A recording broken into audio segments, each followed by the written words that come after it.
अस्सलाम वालेकुम जी। अभी रिसेंटली एंग्रो फर्टिलाइज़र कंपनी ने अपना रिज़ल्ट अनाउंस किया और जिसमें डिविडेंड भी अनाउंस किया उन्होंने for the fourth quarter of 2025।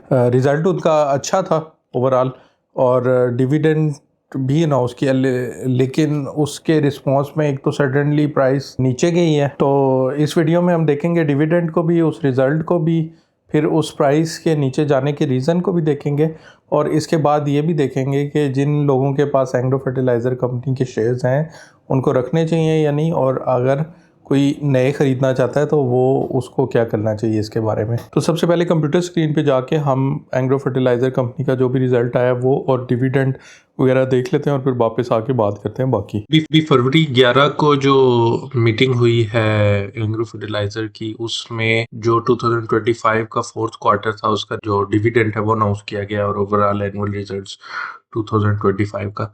तो इसमें जो डिविडेंड अनाउंस किया गया वो ₹4 अनाउंस किया गया फोर्थ क्वार्टर का, जो कि इन एडिशन टू ₹11 जो पहले 3 क्वार्टर्स में दे चुका हुआ है एंग्रो फर्टिलाइजर। ये टोटल ₹15 बनते हैं, जो कि पिछले साल का जो रिजल्ट था उसमें ₹21.5 डिविडेंड दिया गया था, यानी कि इस साल तकरीबन ₹5.5 जो है वो कम हुए हैं डिविडेंड्स की मद में। इसी तरह अगर देखा जाए तो इनका जो पिछले साल का प्रॉफिट था वो ₹21.5 था, जो कि इस साल ₹16.95 रहा है। अच्छा, इसके बाद इन्होंने अपने फाइनेंशियल परफॉर्मेंस के बारे में थोड़ी सी डिटेल्स बताई हैं। ये पूरा टेक्स्ट पढ़ के आपको बोर करने के बजाय मैंने पॉइंट्स इसमें से नोट कर लिए, तो वो आपको जल्दी से बताता चलूँ कि एक तो ये कह रहे हैं कि जो इस साल फार्मर इकोनॉमिक्स पे थोड़ा सा प्रेशर था, वो इसकी बात हम पहले भी कर चुके हुए हैं। वो एक हमारी गवर्नमेंट होती थी, सेंटर में आई थी इलेक्शंस के दिनों में, केयर टेकर गवर्नमेंट, उन्होंने एक तो बहुत ज़्यादा जो गंदम इंपोर्ट कर ली थी, फिर एक दफ़ा फसल भी बहुत ज़्यादा हुई थी लेकिन वो ओवरऑल काफ़ी ज़्यादा हो गई थी, तो वो प्राइस बहुत कम मिली थी फार्मर्स को, और उस ईयर में गवर्नमेंट ने जो सपोर्ट प्राइस थी वो भी ख़त्म कर दी थी। तो इस वजह से उनके पास एक तो पैसे कम हुए हुए थे, और इसके अलावा जो क्लाइमेट से रिलेटेड पहले तो बारिशें नहीं हो रही थी और फिर फ्लड्स भी आ गए थे कुछ एरियाज में, उसकी वजह से भी उनकी इतनी ज़्यादा अगले साल जो है वो गंदम नहीं हुई थी, तो वहाँ से भी फार्मर्स काफ़ी इफ़ेक्ट हुए हुए थे। तो ये ओवरऑल जो ऑफ टेक है ना, उसकी वजह से कि आगे उनको अपना फ्यूचर नहीं पता था, तो उन्होंने इतना ज़्यादा यूरियाज वगैरह पे और फर्टिलाइजर पे इन्वेस्ट नहीं किया इस दफ़ा।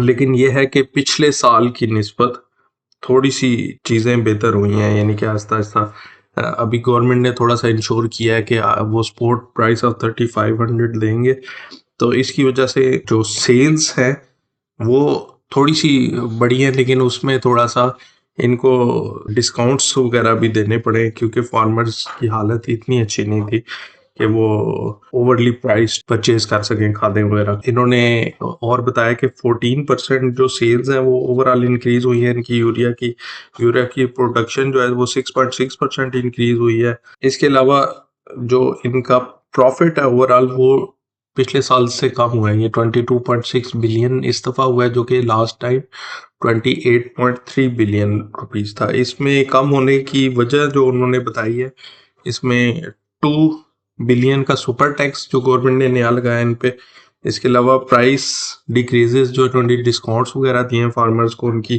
करंट सिचुएशन को देखते हुए, और ओवरऑल वैसे ये लास्ट फिर मेंशन कर रहे हैं कि इन्होंने पाकिस्तान की इकोनॉमी में 35 बिलियन जो है वो कंट्रीब्यूट किया है, जो कि टैक्सेस, ड्यूटीज और लेवीज की मद में था।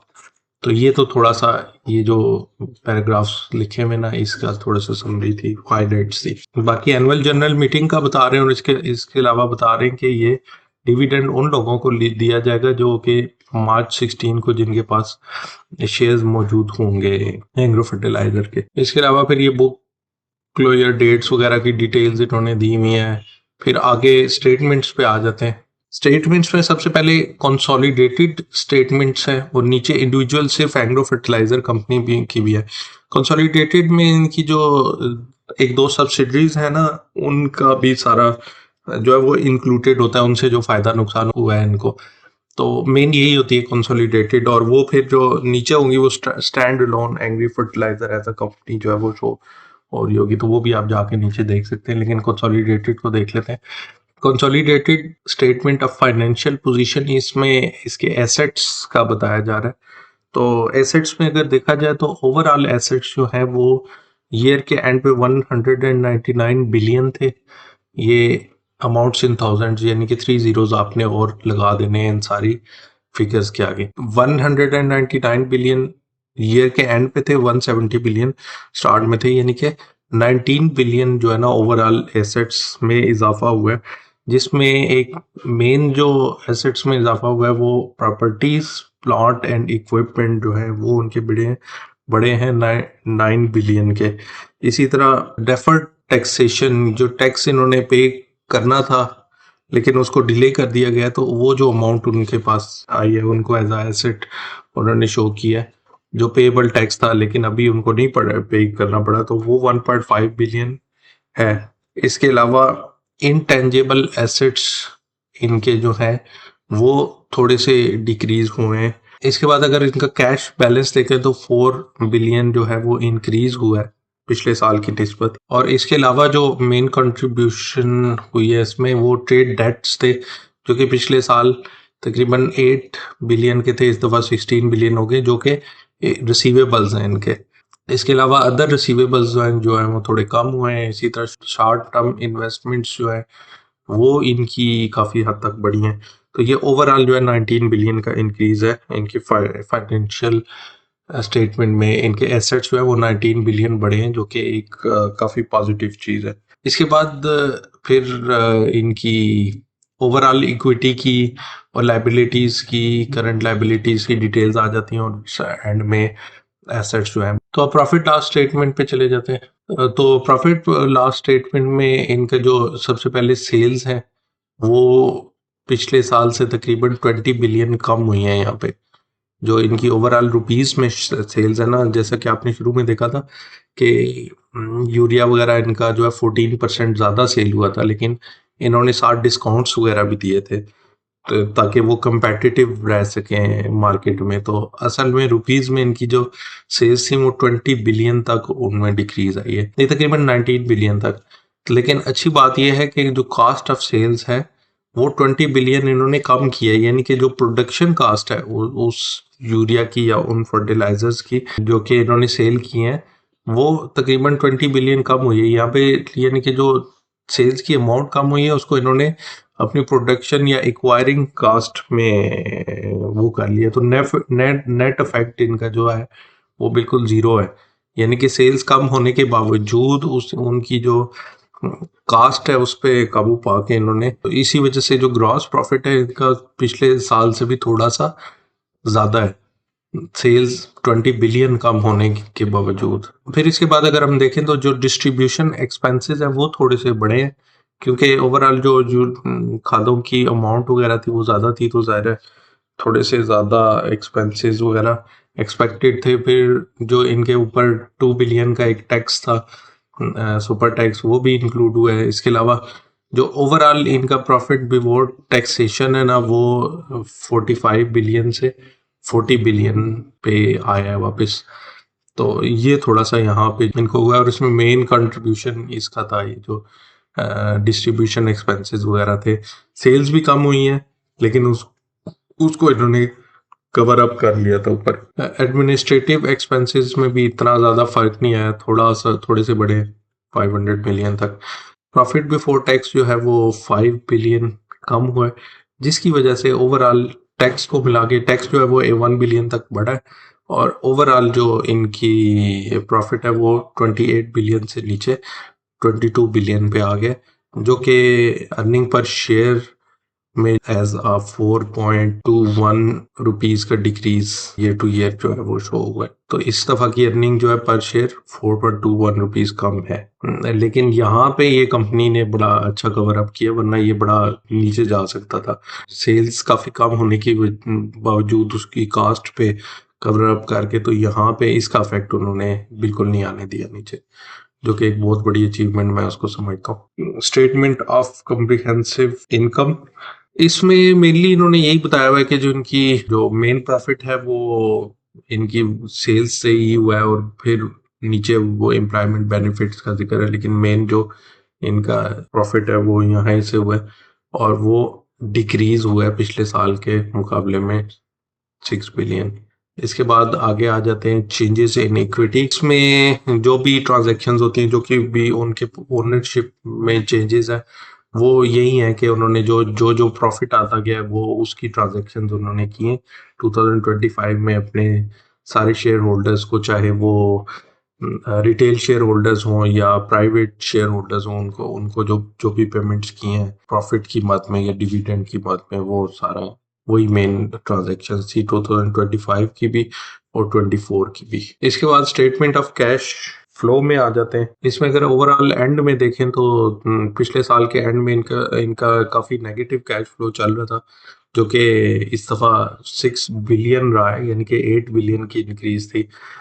तो जिसमें मेन कंट्रीब्यूशन एक तो यहाँ पे देखा जा सकता है कि इन्होंने थोड़ी सी बोरविंग की है, यहाँ पे मेन कंट्रीब्यूशन है, और इसके अलावा इनका जो कैश जनरेटेड फ्रॉम ऑपरेशंस है वो तकरीबन 14 बिलियन जो है वो इनका बढ़ा है। तो ओवरऑल फिर कैश फ्लो जो है इनका काफ़ी बेहतर हो गया साल के एंड पे। तो इसके बाद फिर वो इंडिविजुअल स्टेटमेंट शुरू हो जाती हैं, इसमें वही चीज़ें रिपीट हो रही होंगी, ये देखें उसी तरह वही सारी स्टेटमेंट्स हैं, लेकिन वो सिर्फ agro fertiliser as a company है, उसमें उसकी जो सब्सिडीज से फ़ायदा नुकसान है वो शामिल नहीं है। और जो सब्सिडीज जिनकी मैं बात कर रहा हूँ उसमें एंग्रो EXIMP के नाम से और एंग्रो एग्रीटेक के नाम से इनकी 2 सब्सिडीज है। अच्छा, जैसा कि आपने रिपोर्ट में देखा कि जो एंग्रो फर्टिलाइज़र है उसने यूरिया की सेल में 14% इंक्रीज़ जो है वो रिपोर्ट किया।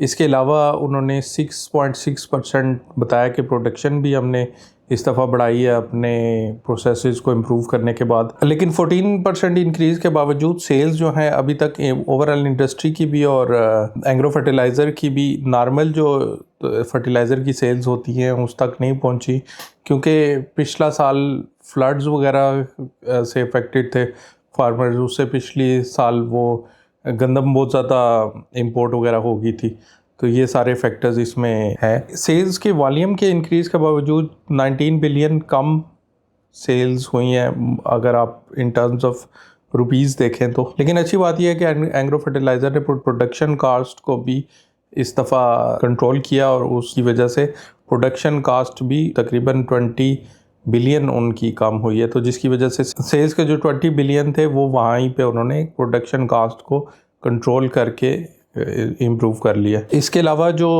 चीज़ें हमने नोटिस की हैं उसमें डिस्ट्रीब्यूशन कास्ट जो है वो थोड़ी सी इंक्रीज़ हुई है उनकी। इसके अलावा उनको थोड़े से डिस्काउंट्स और सुपर टैक्स भी देना पड़ा है, जो कि ओवरऑल जिसने इफेक्ट किया ओवरऑल प्रॉफिट पे। इन थोड़ी सी चीज़ों की वजह से ओवरऑल जो प्रॉफिट है इस दफ़ा डिक्रीज़ हुआ है, लेकिन आहिस्ता आहिस्ता चीज़ें इम्प्रूव भी हो रही हैं। एक तो फार्मर्स के लिए गवर्नमेंट ने पहले सपोर्ट प्राइस ख़त्म कर दी हुई थी, जिसकी वजह से उनको लास्ट ईयर 2024 की जो क्रॉप थी उसके एंड पे कुछ इतनी अच्छी अमाउंट्स नहीं मिली थी कि वो आगे फर्टिलाइज़र में इन्वेस्ट करते। लेकिन इस दफ़ा 3500 की परचेजिंग प्राइस भी सेट की है गवर्नमेंट ने, और सारी प्रोवेंशनल और फेडरल गवर्नमेंट का जो एक मीटिंग हुई थी उसमें ये डिसाइड भी हुआ था कि गवर्नमेंट्स कुछ रिजर्व्स अपने भी रखेगी, फार्मर्स से कुछ परचेज करेगी 3500 की सपोर्ट प्राइस पे। इसके अलावा जो floods last year main reason था, वो अब ज़रूरी नहीं कि हर साल जो है वो फ्लड से इफ़ेक्ट हों वो एरियाज़, तो अगर वो भी उस तरह से बारिशें सही हो जाती हैं और फ्लड्स वगैरह भी नहीं आते, तो वैसे भी जब नेक्स्ट सीज़न वीट का जब स्टार्ट होगा तो लोग तो इस दफ़ा जब 3500 उनको सपोर्ट प्राइस वगैरह भी मिलेगी तो उसके बाद चांसेस हैं कि नेक्स्ट ईयर फर्टिलाइज़र की सेल्स इम्प्रूव होंगी। उस लिहाज से तो मुझे फ्यूचर जो है थोड़ा सा बेहतर लग रहा है, और जिस तरह 2 साल पहले से पिछले साल देखें तो काफ़ी अच्छी फर्टिलाइज़र की सेल्स वगैरह हो रही थी, तो उस पे वापस जाने का काफ़ी इम्कान है। चीज़ें बेहतर हुई हैं फार्मर्स के लिए भी, और वो गवर्नमेंट ने सपोर्ट प्राइस भी सेट किया है। इसके अलावा फ्लड्स वगैरह भी ज़ाहिर है हर साल तो नहीं आने होते, ये तो अब देखते हैं कि ये साल कैसा जाता है। तो ये जैसे ही ऑफ टेक जो है फर्टिलाइज़र की अगले साल एक्सपेक्टेड है कि थोड़ी सी नॉर्मलाइज होगी, तो इनकी सेल्स भी थोड़ी सी नॉर्मलाइज होंगी। इसके अलावा प्रॉफिट्स भी नॉर्मलाइज होने का चांस है। हाँ, अगर प्राइस को देखें तो उसमें डिफरेंट फैक्टर्स आ सकते हैं। वैसे तो अगर प्रॉफिट इम्प्रूव होगा तो प्राइस भी डेफिनेटली ऊपर जाएगी, लेकिन वैसे मार्केट को ओवरऑल प्रिडिक्ट नहीं किया जा सकता। अगर कोई पॉलिटिकली इंस्टेबिलिटी आती है या कोई और मसला होता है तो फिर प्राइस की इतनी छोटी नहीं दी जा सकती। लेकिन इस तरह के शेयर्स जो कि इतना अच्छा डिविडेंड देते हैं और जितना भी प्रॉफिट उनका बनता है वो डिविडेंड में दे देते हैं, तो उनका ये कहा जा सकता है कि कम से कम अगर आप लॉन्ग टर्म में के लिए उसमें इन्वेस्ट करेंगे तो जितना प्रॉफिट होगा वो आपके अकाउंट में आता रहेगा। और अगर आपकी अभी प्राइस ज़्यादा पे भी आप उसको परचेज़ करें और बाद में कम होती है प्राइस, तो फिर भी वो डिविडेंड के थ्रू एक तो कवर होती रहेगी। लॉन्ग टर्म में तो वो आहिस्ता आहिस्ता काफ़ी कम हो जाती है आपकी कॉस्ट। जैसे जैसे क्वार्टर टू क्वार्टर डिविडेंड आता रहता है आपकी कॉस्ट नीचे जाती जाती है। तो इस तरह के शेयर्स में फिर प्राइस इतना मैटर नहीं करती। और वैसे भी जो डिविडेंड देने वाले शेयर्स होते हैं, अगर मार्केट ओवरऑल भी थोड़ी सी नीचे जाती है तो उन पे इतना अफेक्ट नहीं होता। दूसरी चीज़ ये है कि थोड़ा सा ये जो अर्निंग पर शेयर इस दफ़ा कम हुआ है, वो अब हमने देख लिया कि सेल्स वगैरह का कोई इतना मसला नहीं था। सेल्स तो पिछले साल से ज़रा बेहतर ही थी, लेकिन टैक्सेशन वगैरह की वजह से और बाकी वो फार्मर इकोनॉमिक्स जो हैं ये और फ्लड्स, ये टेम्प्रेरी इश्यूज़ हैं, इसकी वजह से थोड़ा सा प्रॉफिट पे असर पड़ा है। तो वो फ्यूचर में इम्प्रूव होने का चांस है। तो अभी रिज़ल्ट के बाद 20 रुपये अचानक इसकी प्राइस नीचे चली गई थी एंग्रो फर्टिलाइज़र की, जो कि तकरीबन 238 रुपीज़ पे पहले मिल रहा था और 2018-17 पे अभी ट्रेड हो रहा है। लेकिन ये इसको आप एज अपॉर्चुनिटी ले सकते हैं, और अगर आप एज अपॉर्चुनिटी लेके आप और इसके शेयर्स लेके रखना चाहें तो वो मेरे ख्याल में लॉन्ग टर्म फ्यूचर में वो फिर उसकी जो कास्ट है वो कवर अप हो सकती है और वो एक फ़ायदामंद रह सकता है। खैर, इसको आप कभी भी एक बाय सेल कॉल ना कंसिडर कीजिएगा। आपने अपनी रिसर्च खुद करनी है और अपने लिहाज से वो वाले पैसे जो कि आप 4-5 साल कम से कम मार्केट में रख सकें वही इन्वेस्ट करें इसमें।